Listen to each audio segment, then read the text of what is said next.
মাহমুদগঞ্জ কুরটিয়াল হাটের যে ঐতিহ্য, সেই ঐতিহ্যকে ধারণ করে এখনও প্রতি বৃহস্পতিবার এই হাট বসে। গরুর হাট সহ অন্য নিত্য প্রয়োজনীয় বাজারের পাশাপাশি মঙ্গল বুধ বৃহস্পতিবারও সারা দেশ থেকে বিভিন্ন পাইকারি ক্রেতা খুচরো বিক্রেতারা আসে শাড়ির জন্য, শাড়ি কেনা বছর। তো এখন যে কুরটিয়াল হাটে আছি, গরুর হাটে, তো এই ঐতিহ্যকে ধারণ করে আমি চলে আসছি শহীদুল ইসলাম বাউল ভাই, যিনি বিএনপির নেতা এবং কি সাবেক ছাত্রদল নেতা সাদত কলেজের।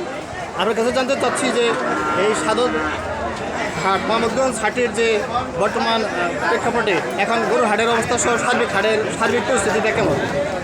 আসলে বাংলাদেশের মধ্যে একটি বৃহৎ গরু হাট টাঙ্গাইল মাহমুদগঞ্জ কুরটিয়া হাট। এখানে আসলে প্রত্যেক বৃহস্পতিবার গরু উঠে অনেক বেচাকিনি হয়। এখানে অনেক দূর দূরান্ত থেকে পাইকার আসে, তারা গরু বেচাকিনি করে। এই হাটের ঐতিহ্য অনেক বছরের ঐতিহ্য। এই হাটে খুব সুন্দর সুশৃঙ্খলভাবে পরিচালিত হয়। আইন শৃঙ্খলা সব কিছুই খুব সুন্দরভাবে পরিচালিত হয়।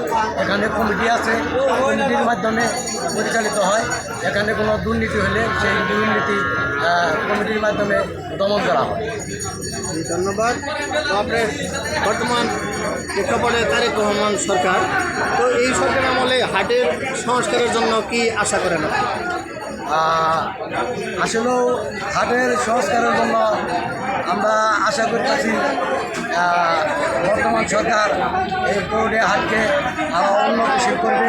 আশা করি কুরটিয়া হাটে কিছু উঁচু নিচু জায়গা আছে, এখানে মাটি ভরাট করা দরকার।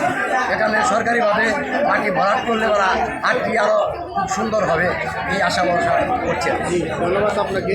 ধন্যবাদ। যে হাটের সংস্কারের জন্য আপনি কি আশা করেন বর্তমান সরকারের কাছে?